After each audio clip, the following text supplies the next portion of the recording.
मैं आपको बताना चाहता हूँ कि इनिशियल स्टेज पे करीब 20 साल से मैं साईं बाबा से जुड़ा हूँ और सत्य साईं बाबा और शिरडी साईं बाबा। सत्य साईं बाबा पुट्टपर्ती में आंध्र प्रदेश में, अभी उन्होंने अपना चोला छोड़ दिया है। और शिरडी साईं बाबा को तो सभी आप जानते हैं, सत्य साईं बाबा को भी लोग जानते हैं। तो मैं आपको एक चीज़ बताना चाहता हूँ कि मैं जब किसी भी जो है जो आपके इष्ट हैं, जिनसे आप 20 साल 25 साल 30 साल से जुड़े रहते हो, जब आपके गुरु जी चाहते हैं और वो जो इष्ट हैं वही भेजते हैं आपको, बस इतना मान लिया। मैं यही बताना चाहता हूँ, टोटल निचोड़ यही है कि जब गुरु जी अपने पास बुलाते हैं तो आपके जो इष्ट हैं, इष्ट देवता जो है वही भेजते हैं, बस ये है। और मैं यही प्रसंग आपको बताना चाहता हूँ कि होता क्या है कि आप जाते समय आपको समझ में आता है कि ठीक है यही गुरु जी ने जोड़ रखा है मुझे, लेकिन जब आप किसी भी सोल से 20 साल से कनेक्ट रहते हो तो क्या होता है कि आपके जो इनर हार्ट है, जिसको बोलते हैं कि जो आपकी डिवाइन सोल है या सब कॉन्शियस माइंड है, वहाँ पर ये चीज़ कबूल नहीं होती है। मतलब सपने में आप पुराने इष्टदेव को सोचते हो। तो मैं आपको बताऊं कि मैं नोएडा में भी साईं समिट में जाता था, भजन गाता था, कोशिश करता था, कुछ सेवा करता था। तो अब जब से गुरु जी से कनेक्ट हो गया तो गुरु जी ने ऐसा जोड़ रखा है कि बस मुझे पूरा 101% ये एहसास हो गया कि गुरु जी ही साईं हैं, गुरु जी ही सत्य साईं हैं, गुरु जी सब कुछ है। और उसका मैं छोटा उदाहरण बताता हूँ कि मेरे दिमाग में तो आया कि चलो ठीक है गुरु जी को तो मैं मान लिया। तो एक दिन क्या था कि मैं सपने में देखता हूँ कि गुरु जी की संगत काफी बड़ी चल रही है और उसमें मुझे सबसे पीछे लाइन, सबसे पीछे बैठने का मौका मिला और मैं वहाँ पे बैठ जाता हूँ। फिर थोड़ी देर में मैं क्या देखता हूँ कि जो हमारी सत्य साईं सेवा समिति और शिरडी साईं सेवा समिति के लोग हैं जो हमको पहचानते हैं, वो पीछे आ जाते हैं और वहाँ जो जगह रहती है उसको कवर कर लेते हैं, बोलते हैं कि भाई अब यहाँ चलिए हम लोग अपना सत्संग करते हैं। तो मैं पीछे मुड़ के देखता हूँ तो मुझे क्या है बड़ा गिल्टी कॉन्शियस महसूस होता है, ये सोच के कि जो लोग मेरे साथ के ही वहाँ पे हैं, सेवा में लगे हैं, वो देखेंगे तो कहेंगे त्रिपाठी जी आप कहाँ चले गए। मेरे दिमाग में ये चीज है तो मैं क्या हूँ चुराता हूँ। जैसे क्या होता है जब किसी इष्ट देवता के पास आप रहते हो और जब गुरु जी की शरण में आते हो तो थोड़ी देर के लिए आपके दिमाग में आता है कि मैं कहाँ आ गया, थोड़ा सा दिमाग में आता है, चाहे आप देवी से जुड़े हो, चाहे शंकर जी से, चाहे हनुमान जी से। तो वो चीज मेरे अंदर था तो मैं क्या हुआ छुप रहा था, उन लोगों से छुप रहा था कि शायद ये लोग हमको न देखें, नहीं तो पूछेंगे त्रिपाठी इधर आओ, आप उधर कहाँ चले, क्योंकि मैं तो उनको बताया नहीं और मैं तो मान रहा हूँ कि चलो ठीक है वही साईं वही गुरु सब कुछ है। तो मैं थोड़ा सा छिप जाता हूँ, उन लोगों को दिखाई न दे, क्योंकि मैं बाउंड्री पे हूँ और बाकी उसके बाद उनकी संगत उधर बैठ गई और वो लोग अपना कार्य हूँ।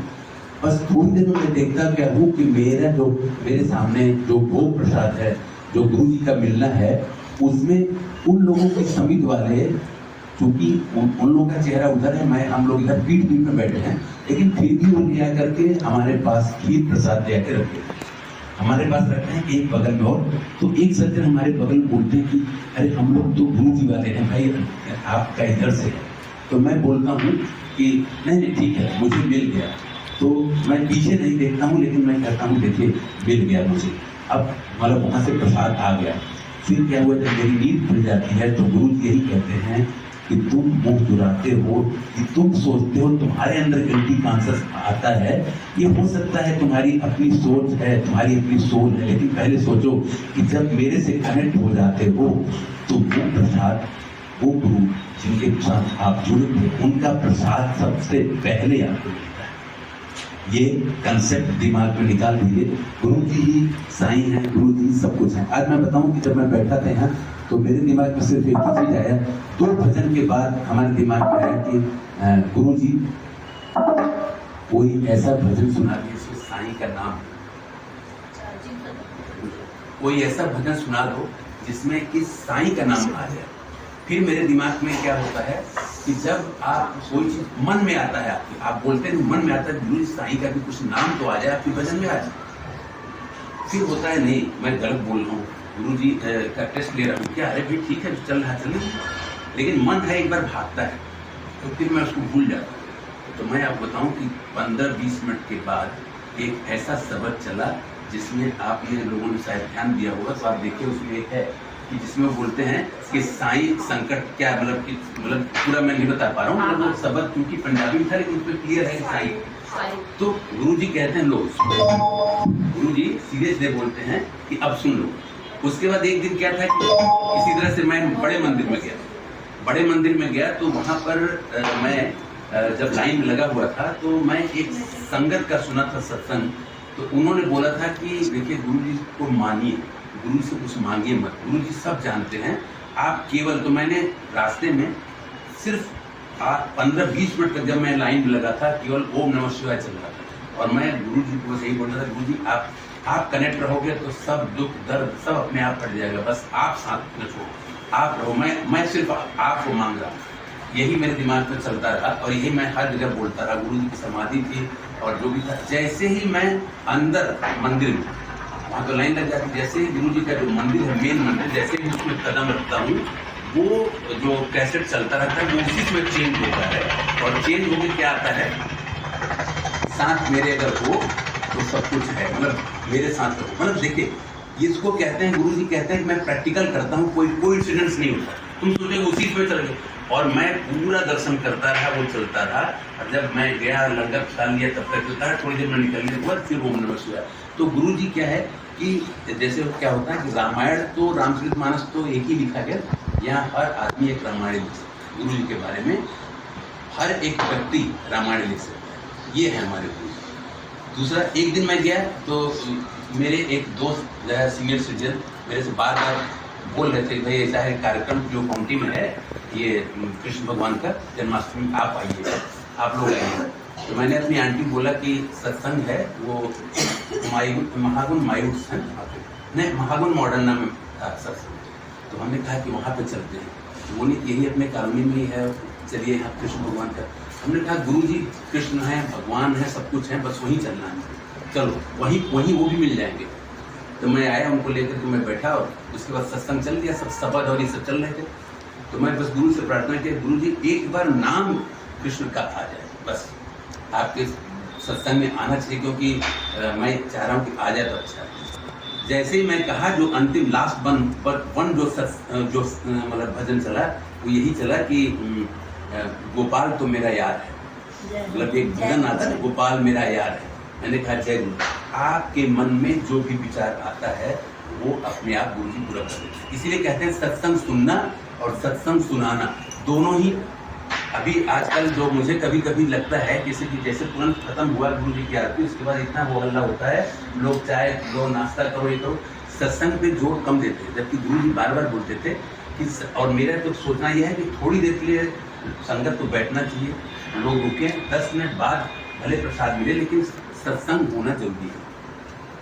एक सत्संग मैं छोटा सा सुनाना चाहता हूँ। सत्संग सुनने से क्या होता है कि आपको अपने प्रश्नों का या गुरु जी क्या कर रहे हैं वो जानकारी गुरु जी से मिलता है।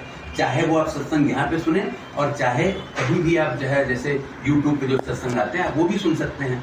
एक बार मैं सत्संग में आया तो क्या हुआ कि एक दिन मेरे यहाँ पर नस में बहुत ज़बरदस्त दर्द, ऐसा लगता था जैसे कोई इंजेक्शन लगाया। तो मैंने सोचा कि न तो कहीं यहाँ चोट लगा न कुछ हुआ, तो इस हाथ में दर्द क्यों कर रहा है, और एक पॉइंट से लगता है कोई सुई चुभ गया, इस तरह का पेन जैसे टच हो हाथ से दर्द है। तो मैंने कहा कि मेरे दिमाग में क्या आता है, गुरु जी हर तरह से ट्रीट करते हैं। गुरु जी क्या करते हैं, कितने ऐसे कष्ट हमारे आपके सपने में काट देते हैं, कितने ऐसे कष्ट हम लोग चाय प्रसाद लंगर प्रसाद ले रहे हैं उसी में खत्म हो जाता है, हमको पता नहीं चलता। जब वो 10% दिखाई देता है उसमें हम रोते हैं, लेकिन 90% या 100% गुरु जी खत्म कर देते हैं, जिसको हमें पता नहीं चलता, एहसास नहीं होता है। लोग बोलते हैं हमारे साथ सत्संग कुछ हो तो मैं सुनाऊं, सत्संग क्या सांसें चल रही है, सत्संग है, हम लोग यहाँ आए हैं वो भी सत्संग है। ये ब्लेसिंग गुरु जब तक गुरु जी नहीं चाहेंगे कोई कनेक्ट नहीं हो सकता, और गुरु जी जब तक नहीं चाहेंगे तब तक आपके अंदर प्रेम जागृत नहीं होगा। तब जब वही चाहते हैं समर्पण आपके अंदर थोड़ा बहुत भी जो आता है उसके लिए प्रार्थना करनी चाहिए, गुरु जी आप समर्पण के लिए हमें राजी करें, कुछ हमारे अंदर हमारे अंदर भाव पैदा हो। जब तक वो नहीं चाहते कोई नहीं आता, किसी को आप कनेक्ट नहीं करते, आपको कोई कनेक्ट नहीं करता, सिर्फ गुरु जी कनेक्ट करते। तो मैं बता रहा हूँ वो तो मैंने देखा, मैंने कहा गुरु जी ने कुछ किया है, मेरे दिमाग में आया गुरु जी ने कुछ किया है और वो ठीक है, हमारा कुछ कष्ट काटा होगा, इंजेक्शन लगा दिया, क्या किया पता नहीं।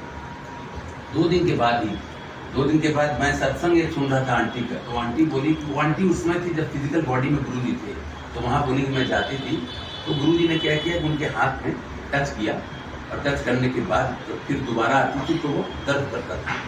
तो उन्होंने बोला गुरुजी क्या किया जो है, मेरा तो ऐसा, मेरे सेम वही जो मेरे अंदर था। बोले गुरुजी क्या किया आपने, मेरा तो इतना दर्द कर रहा है कि मेरे ऐसा लगता है कि सुई जो हो दिया। तो गुरुजी, वो आंटी कहती है कि गुरुजी ने कहा कि जब टेटू, क्या बोलते हैं टेटू, बोली जब टेटू लगवाती हो तब दर्द नहीं करता है, मैंने देखो उसमें ओम बना दिया है। तो मेरे वो आंटी एक सत्संग सुना रहे थे, बोले तब बोली मैंने देखा तो गुरुजी ने ओम बना दिया। तो मैंने कहा कि मैं भी देखूं कहीं गुरुजी ने ओम तो नहीं बना दिया है। जैसे ही मैंने अपना हाथ देखा तो देखिए गुरुजी ने प्रत्यक्ष नसों को चेंज कर दिया। ये लग गया।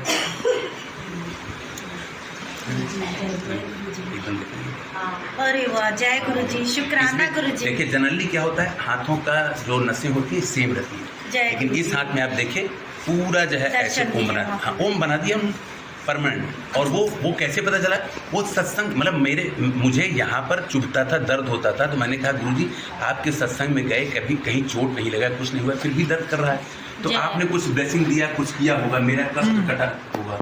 तो जब ये सब चीजें हुई तो मुझे सत्संग एक आंटी का सुनाई दिया। वो आंटी 3 दिन के बाद ही बोले कि मैं गई थी, गुरुजी ने हमको टच किया था, दर्द कर रहा था। तो गुरुजी ने से पूछी कि गुरुजी ये क्यों दर्द कर रहा है।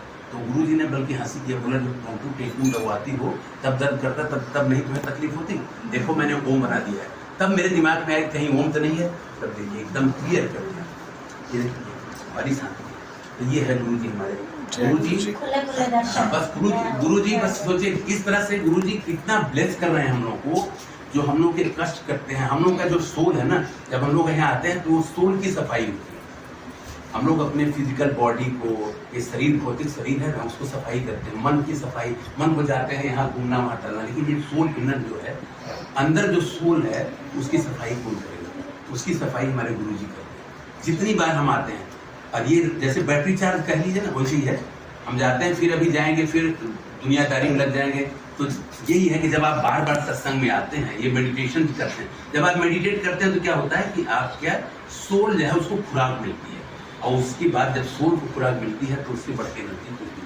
ठीक है, जय गुरु जी। बस जो कुछ मुझे था मैंने बता दिया, मैंने सुना दिया। गुरु जी की कृपा से जो गलती हो उसको माफ करें। मेरा प्रयास रहा कि मैं सत्संग सुनाऊं आप लोगों को।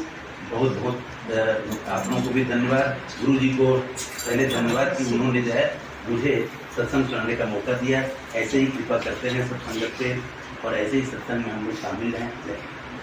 जय